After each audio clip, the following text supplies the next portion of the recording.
Hey YouTube, my Darkness 85 here. What's up? Here's my Infernoid deck profile. I'm now running a B8 Burning Abyss engine, so I'm going to show you what I have so far. We got 3 Fairy Tale Snows. Basically what this card does is this is good for level 4 XYZ summoning, and when this is in the graveyard, you can remove 7 cards from your graveyard to special summon this card back on your field. So it's really good, and you can use this with this rating to go into like Omega. So there's a lot of good plays and combos you can pull off with this card. Free Raiden, Hands of the Lightsworn. This card's a tuner, and it also helps you mill stuff that you need to mill in order to pull off your combos with the Infernoids and some of the Burn and Abyss monsters. So this could be really handy. It's also a tuner, which you can, like for example, you can go use this and this as level 4 and go into a Psych Frame Omega or the Scarlight Red Dragon Archfiend. So there's a lot of combos you can pull off with this card. Tour Guide. It basically, you summon him, you can automatically get your like it can basically go to any of these guys basically along with him. So these are the targets for this guy. So you can go for anything. And you can immediately go into Dante, or Lebier. So there's a lot of plays you can pull with this card.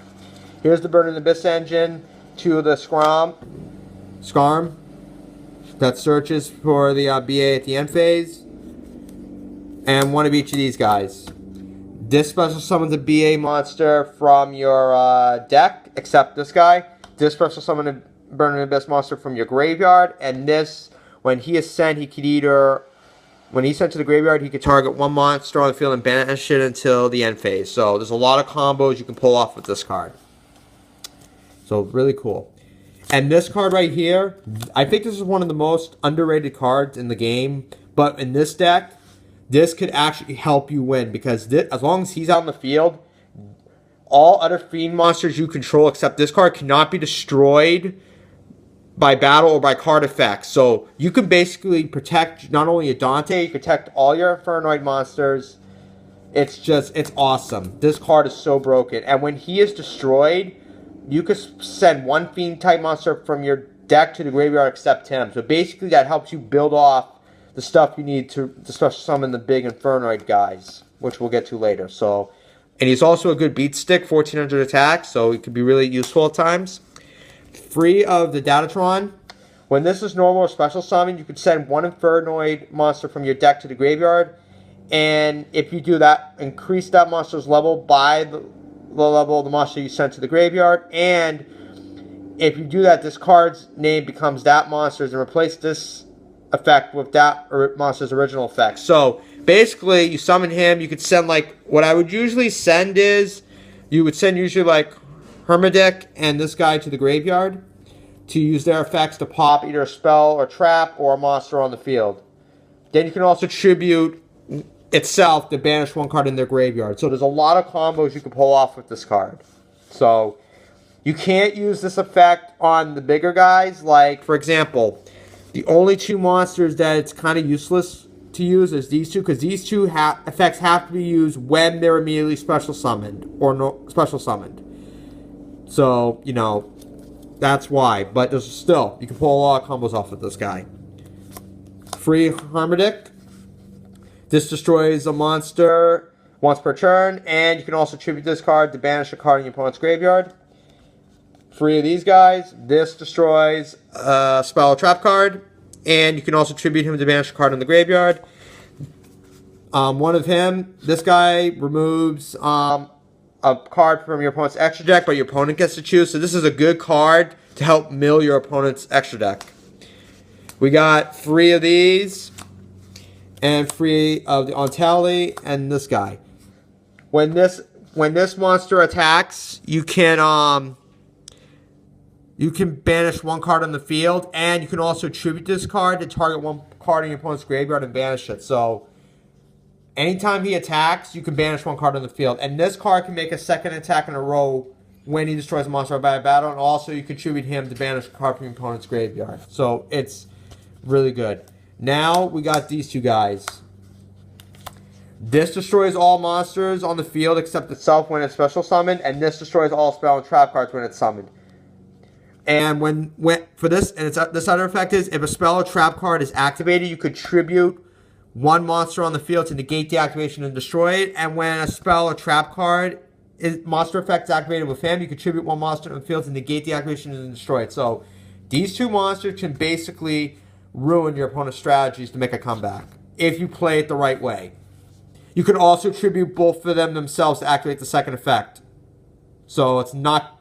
So basically, you could tribute either himself or another monster. So there's a lot of options. Now for the spell cards. The Void spell lineup, we got 3 Void Banishment and 2 Void Imaginations. The Banishments, you mainly use these to gain like either this or Void Feast. Or if someone wants to run Void Seer, you can also search that. And its other effect is, you can if an Infernoid monster, you control battles an opponent's monster. You can, after damage calculation, you can send this to the graveyard and banish that monster. So basically, it can be very effective. This card is really useful in some ways, not only for the fusion summon effect, but its other effect is, when this is on the field, all Infernoid monsters whose original levels are 2 or higher become level 1. But the only drawback to this card is the damage they inflict is halved. But still, you can basically reduce the cost of special summons. So basically, you could swarm your entire field of Infernoids with this effect. As long as you have a monster and exceed monsters who level, it was like 8 or less. So that could be really useful. So yeah.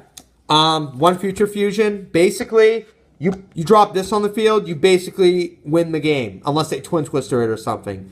You can basically send almost all your Infernoid monsters to get this Infernoid fusion and basically get all of its effects in sequence, which I'll explain later on. It's broken. It's not even funny. 2 left arm of offering, self-explanatory. You just banish your whole hand and get a spell card. So you can add any spell card you want in the deck.